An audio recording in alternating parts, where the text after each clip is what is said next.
Welcome to The Explainer. Today, we're diving into a pretty wild theory. The idea that one of the most famous paintings in history isn't just a painting. What if it's also a piece of music? What if Leonardo da Vinci actually hid a secret melody inside the Last Supper? Okay, so let's jump right in. You're looking at the Last Supper, but probably not like you've ever seen it before. See how it's been mirrored, layered on top of itself? Well, that simple trick, that's supposedly the key to unlocking a totally hidden dimension in Da Vinci's masterpiece. So that's the big question, right? Could a genius like Da Vinci, a guy who is a master of anatomy, engineering, art, basically everything, have also been a composer hiding music in his work? It sounds a little out there, but to even begin to wrap our heads around it, we first have to get into the mindset, the worldview that could have led to something like this. All right, so the universe is music. To really get this theory, we have to start with this big, almost philosophical idea, this concept that the whole universe, from the stars down to our own bodies, is basically built on a kind of hidden rhythm, a secret harmony. So the thinking goes like this. The universe is music. To be in touch, you have to tune in to its frequency. Think about it, right? Our hearts have a beat, our organs all play their part. The idea is that the whole cosmos operates on this kind of musical frequency. And hey, this isn't some new age thing. It's an ancient idea, and it is absolutely central to this whole theory. Okay, next up, a cosmic scale. So, if the whole universe is one big song, what does the sheet music look like? Well, according to this theory, it's a literal cosmic scale, a massive composition that ties the heavens, the divine, all the way down to us here on Earth. And this is supposed to be that blueprint. It's wild. It's suggesting that everything from the absolute, the dominus at the very top, all the way down to the Earth and the Moon, everything has its own specific place on this gigantic musical staff. It's like a hierarchy of harmony. So you see this clear progression, right? It goes from dominus, the absolute, down to Sitter, all the galaxies, then our Milky Way, Lactea, our sun, Sol, the planets, and then finally us, microcosmos, or Earth and the Moon. Each and every layer of existence is just another note, another chord, in this massive song of creation. So, where does Leonardo da Vinci, the ultimate Renaissance man, fit into this whole cosmic orchestra? Well, it plugs right into one of his biggest, lifelong obsessions.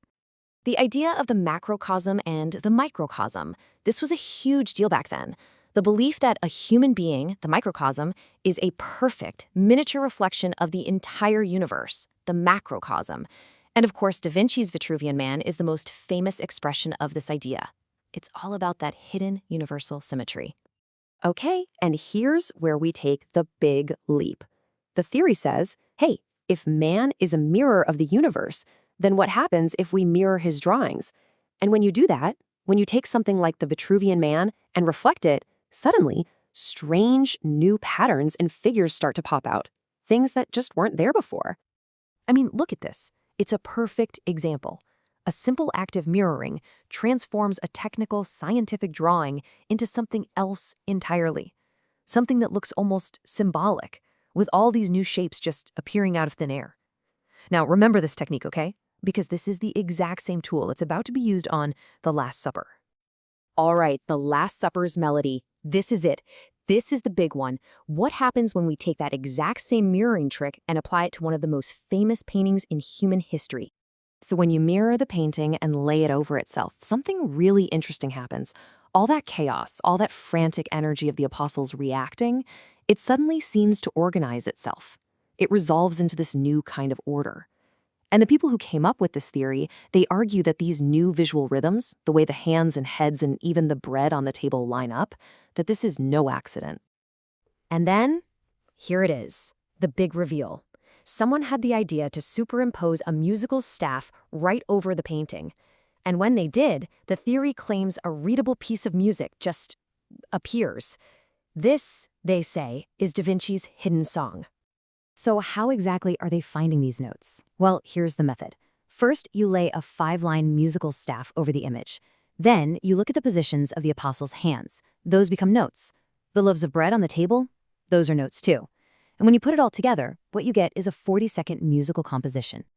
So, a hidden message? This is what we're left with. What do we do with this? Is this some incredible discovery? A message that's been hiding in plain sight for over 500 years? Or is it just a fantastic coincidence? Are our brains just so good at finding patterns that we're seeing something that isn't really there? Here, you can see the whole thing. The full composition, they say, was hidden there for centuries. And the music itself? It's this haunting, 40-second melody. It sounds like a requiem, which kind of fits, right? A song that, if you believe the theory, was intentionally encoded by Da Vinci himself. A secret for the ages, just waiting for someone to finally listen.